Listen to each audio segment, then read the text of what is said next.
Okay, starting off with our sports news of the week. Uh, there's a lot to digest, but I'm going to go through some fairly obvious, not obvious ones. So you're going to lead off on one. Uh, Deshaun Watson, one of the highest ever paid players in American football in the NFL, of course, he's now playing with the Cleveland Browns, moved from the Houston Texans. He used, now this is what the New York Post is saying, and there's an awful more to it, at least 66 female, not male, female massage therapists over 17 months. And he's been caught on record saying, do you know what? It doesn't matter if they have no experience. Eastland, over to you. All right, well, I'm going to mention him a bit later in the show as well. So to give a bit of a brief overview now, Deshaun was contacting these ladies via various social media platforms.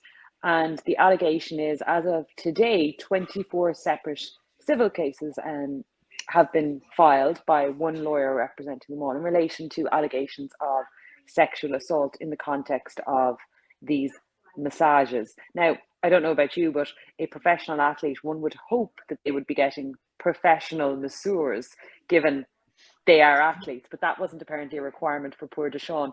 So Deshaun, in the middle of all this, I'm going to talk maybe later in the hot topics about his own contractual position and the Browns and Texans think that that's very interesting. But at the moment, basically, his lawyer has been on a charm offensive and suddenly speaking to the media for the first time since this all broke over the last 2 weeks. And the reason he has obviously been coming out to the media and being so clear on his client's innocence in terms of the civil actions and any potential criminal cases is because he knew this New York Post story was coming. The details in this are absolutely shocking.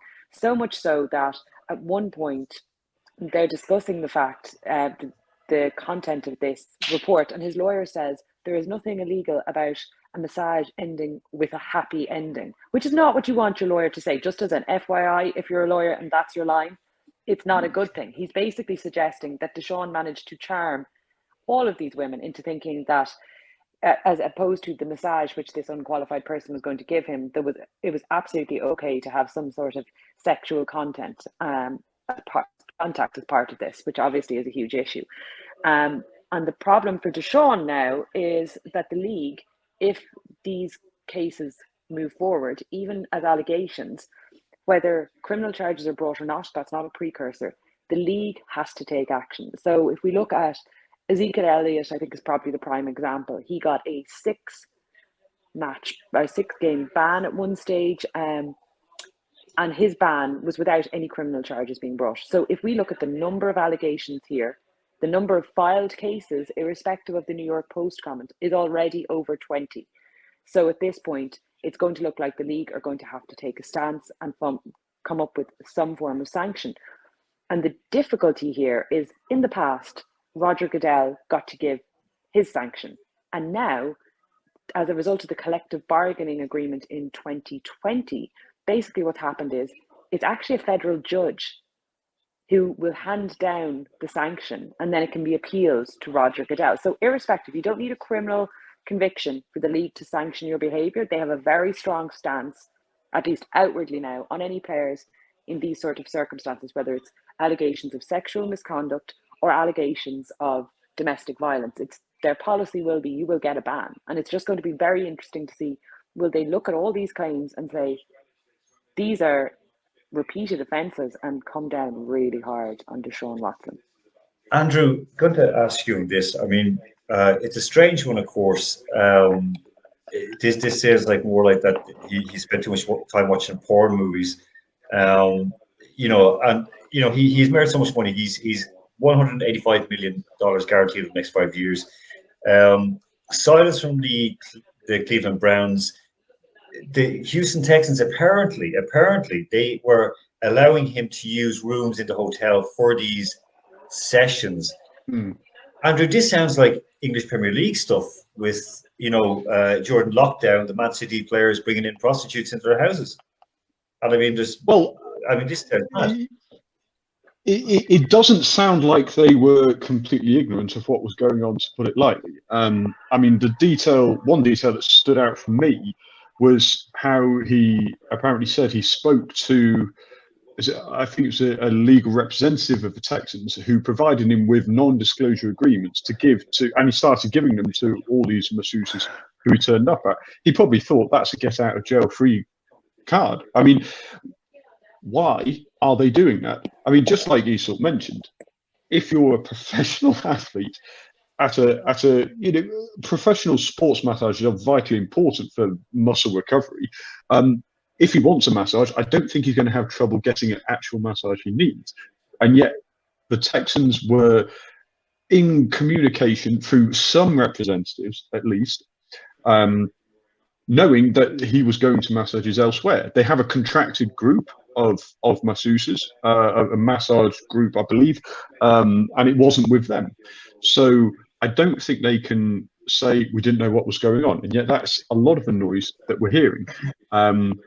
I think they probably thought, well, we'll give him these NDAs, and hopefully it will stay quiet, and we won't have to worry about it. Without actually thinking, hang on a minute, Deshaun, look, you're a star, you're a big name, and this is not good for anybody. Just even if they forget, if he had actually committed these alleged assaults, if you want to call it that, just from an image point of view, the club, the Texans, himself, all his sponsors, don't be stupid. And yet, it doesn't look like they were overly officious with warning him off this type of behaviour. I mean, there is this. We see it in sports in general. There's a sense of entitlement that athletes, male and female, there's no division on this. In American football and baseball, they slide through from high school. They're basically, because they're good at running with a ball and putting their head down and smashing their helmet into someone else's helmet. That means that they're good. I think it's Baker, the detective in Houston, Kamisha Baker. Mm-hmm. She basically said that the charges are indecent assault, which could be exposing himself, sexual assault, and prostitution. And she said that she was very confident in bringing this forward in a court case. So, okay, the police can say what they want, but where does the fault lie? Andrew said, yes, that these women sort of kind of understood they were signing NDAs. Surely signing the NDAs, how can you stand up in court? Standing up being a very inappropriate term, of course. So the NDAs were brought in, basically the draft agreement that he used going forward was after one particular complainant had said she would publicly come out and say he had done this, that, and the other. And that was when the club decided to get the NDA in. An NDA, while it's a binding agreement, and presumably there were sweeteners thrown into it, it's not going to come secondary to court cases in a legal context. But the difficulty here with these being brought forward as criminal cases is Texas, where a vast majority of the offences are alleged to have taken place, have an extremely short statute of limitations in terms of certain crimes and also in terms of certain civil actions. So what we're likely to see in the next while will actually be the potential, based on what's in the New York Post article, for complainants who haven't had their cases fully moved ahead to add the Texans, because obviously they could be viewed, in this instance, Deshaun Watson isn't short of a bob or two, but they could be viewed as having facilitated this. And to a certain extent, they were booking the hotel rooms for him. They were providing the agreement to prevent these people coming out after what they may have viewed as actual massages and where they were sexually assaulted, allegedly. They may view this as the Texans being complicit in this. And while that wouldn't necessarily move matters on in a criminal case, because by its nature, the type of offence being alleged is very much a case of you can be complicit in the background, but it'd be very hard to prove that the Texans knew what was going to happen in those hotel rooms. That certainly doesn't stop them from being viewed as potentially liable in a civil case. And I think that's going to be a huge concern for the Texans. Everything that comes out of this suggests that while you can say the Browns made a very bad call on who they took on, the Texans were fully aware of what was going on for a considerable period of time. It sounds Sorry, I was going to Yusuf. say it was during COVID.